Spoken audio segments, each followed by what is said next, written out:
Ada satu tenggat waktu yang sangat krusial, yang lagi ditunggu-tunggu, atau mungkin lebih tepatnya ditakuti oleh ratusan ribu tenaga honorer di seluruh Indonesia. Sebuah batas akhir yang bakal mengubah masa depan mereka.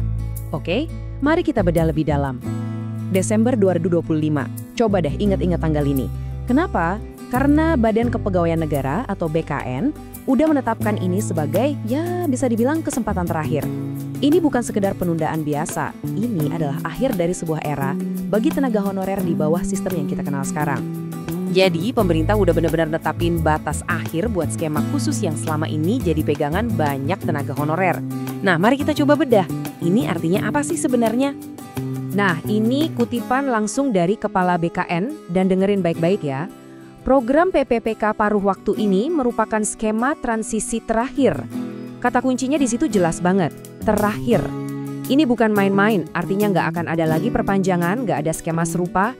Pintu ini bakal benar-benar ditutup rapat. Jadi, terus apa dong akibatnya? Sederhana banget, tapi dampaknya besar. Jalur khusus buat tenaga honorer ini bakal dihapus. Titik. Setelah Desember 2025, siapapun yang mau jadi aparatur sipil negara harus ikut seleksi nasional yang sama. Nggak ada pengecualian. Oke, kita dari tadi ngomongin skema PPPK paruh waktu. Tapi apa sih sebenarnya itu? Kenapa skema ini jadi jalur penyelamat yang penting banget buat begitu banyak orang? Jadi gini, PPPK itu kan singkatan dari Pegawai Pemerintah dengan Perjanjian Kerja. Skema ini tuh sebenarnya dibikin sebagai solusi sementara, semacam jembatan gitu. Tujuannya baik, yaitu buat ngasih status hukum dan rasa aman buat para honorer yang udah ngabdi lama banget, terutama guru dan tenaga kesehatan. Nah, sekarang kita udah tahu di mana ujung dari jembatan itu. Oke, cukup soal kebijakan dan aturannya. Sekarang kita lihat sisi manusianya. Karena di balik setiap angka dan peraturan, ada orang-orang, ada keluarga yang hidupnya bergantung pada ini. Lihat angka ini, 18.000 lebih. Dan ini bukan angka nasional loh, ini cuma di satu provinsi, Sulawesi Selatan. Kebanyakan dari mereka itu guru, staf teknis yang udah kerja belasan tahun. Bayangin, udah nunggu selama itu. Dan sekarang waktunya makin mepet. Coba kita dengerin suara salah satu dari mereka. Kalau skema ini ditutup, nasib kami bagaimana? Ini pertanyaan dari Ibu Andi Rahman, seorang guru honorer. Dan pertanyaan ini mewakili rasa cemas dan ketakutan ribuan orang lainnya. Mereka yang udah ngasih tahun-tahun terbaik hidupnya buat negara, nasibnya gimana? Tapi kenapa sih pemerintah kelihatannya tega banget ngasih batas waktu yang ketat ini? Nah, untuk ngerti gambaran besarnya, kita harus lihat alasan dibaliknya. Ini bukan keputusan asal-asalan, tapi bagian dari sebuah reformasi yang jauh lebih besar. Di sini kita bisa lihat pergeseran cara berpikirnya. Dulu sistemnya lebih ngasih afirmasi atau pengakuan buat yang udah lama mengabdi. Sekarang fokusnya pindah. Pemerintah mau sistem yang benar-benar terbuka, kompetitif, dan basisnya prestasi. Tujuannya apa? Ya, buat ningkatin profesionalisme birokrasi. Jadi yang diukur itu kemampuan buat masa depan, bukan cuma lamanya masa kerja di masa lalu. Tapi, tentu aja, gak semua setuju kalau ini cara terbaik. Ada pandangan lain, contohnya dari Dr. Ahmad Rifai, seorang analis kebijakan publik.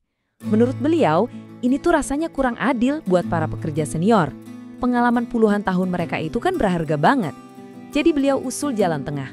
Gimana kalau ada afirmasi berbasis kompetensi?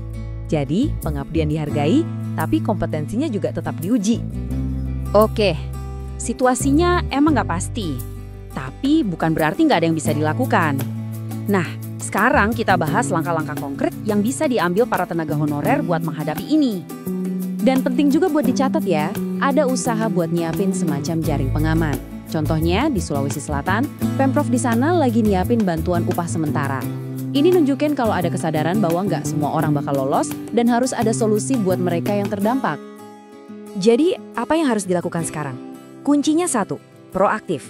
Ada 4 langkah penting banget yang harus jadi prioritas. 1, validasi berkas. Cek lagi semua data pribadi Anda di sistem BKN. Jangan sampai ada yang salah. 2, ikuti sosialisasi. Jangan pernah ketinggalan info dari BKD setempat soal jadwal dan aturan main. 3, latihan CAT. Ya, mulai dari sekarang biasain diri sama tes seleksi berbasis komputer itu. Dan yang terakhir, keempat, yang paling krusial, pantau terus kanal resmi BKN. Jangan percaya info dari sumber lain. Ini cara terbaik buat pegang kendali di tengah situasi yang serba nggak pasti ini. Dan kita sampai di pertanyaan penutup. Profesionalisme versus pengabdian. Bisakah sebuah sistem menghargai keduanya? Keputusan ini benar-benar nunjukin dilema utamanya. Gimana cara menyeimbangkan antara birokrasi yang profesional dan berbasis prestasi dengan penghargaan atas pengabdian puluhan tahun? Bisakah keduanya jalan beriringan? Nah, pertanyaan itulah yang menggantung. Sementara hitung mundur terus berjalan.